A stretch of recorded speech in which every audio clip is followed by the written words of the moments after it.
हम इस समय इंडोनेशिया के बाली में हैं और बाली में चूँकि हिंदू संस्कृति बहुत व्याप्त है और हमने सुना है कि इंडोनेशिया के बाली में बहुत सारे मंदिर हैं, बहुत सारी स्टैचूज़ हैं। तो अभी हम पहुँचे हैं एक विष्णु जी की स्टैचू पे जो कि गरुड़ा पे इस्टेब्लिश्ड है और मेरे ठीक पीछे आप देख पा रहे हैं कि ये स्टैचू है और ये इतनी बड़ी है कि आप आश्चर्यचकित रह जाएंगे इसको देखकर। अगर आप ध्यान से देखिए तो इसमें विष्णु जी हैं जो कि गरुड़ के ऊपर सवारी कर रहे हैं और ये बहुत बड़ी बिल्डिंग है जिसमें नीचे म्यूज़ियम बनाया गया है और म्यूज़ियम के ठीक ऊपर उनकी मूर्ति रखी गई है। तो जाहिर है हम इसको समझना भी चाहेंगे कि ये क्या है। नीचे ये म्यूज़ियम है जो गरुड़ा विष्णु केनकाना करके the new icon of Indonesia,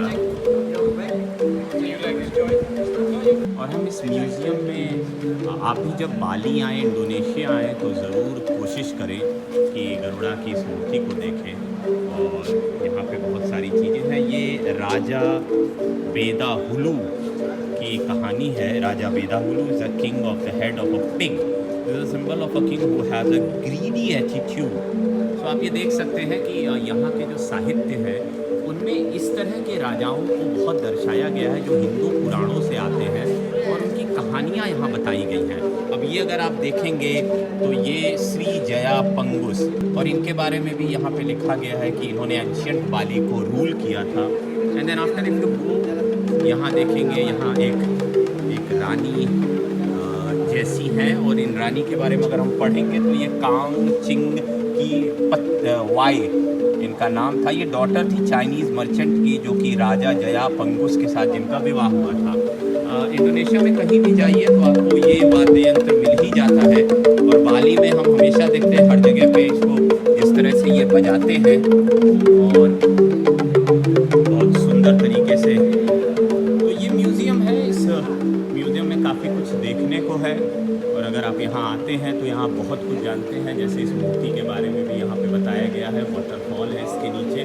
और अगर आप केवल इसकी बात करें, ये 2.9 यानी इतने टन का है, यानी 2900 किलो की ये मूर्ति, इसमें कॉपर यूज़ हुई है और इतने हाथियों के बराबर यानी 580 एशिया के हाथियों के बराबर इसका वजन है और इसमें इतनी कॉपर यूज़ की गई है और ये पूरा स्ट्रक्चर दिखाया गया है कि किस तरह इस मूर्ति को बनाया गया है।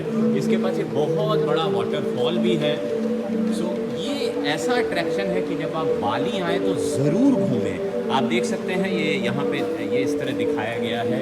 यहाँ पे ये स्काई वॉक रेस्टोरेंट है और यहाँ पे तमाम चीज़ें जो कि बाली में आप घूमते हुए देख सकते हैं। आप देख सकते हैं और किस तरह बहुत खूबसूरती से इंडोनेशिया एक मुस्लिम देश है, बाली में हिंदू आबादी है, लेकिन इसके बावजूद यहाँ की संस्कृति में इतने तरह के इतनी विविधता दिखती है, इतना कुछ है सीखने को, समझने को।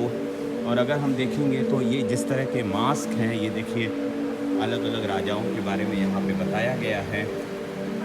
ये देखिए और तकरीबन अच्छा और बुरा दोनों को पेश करने की यहाँ कोशिश की गई है। अगर आप बाली साहित्य में देखेंगे तो जो इस तरह की किंवदंतियों को ये मूर्तियों के ज़रिए किस तरह प्रस्तुत करते हैं, तो ये देखिए ये कितना सुंदर प्रस्तुति है यहाँ। और अगर हम इसके बारे में थोड़ा सा जानना चाहेंगे तो यहाँ पे सारी जानकारी होती है। तो इस म्यूज़ियम में आए, बाली में मूर्ति ज़रूर देखें और एक बार समझने की कोशिश करें कि दरअसल क्या क्या चीज़ें हैं जो आप यहाँ पे जान सकते हैं।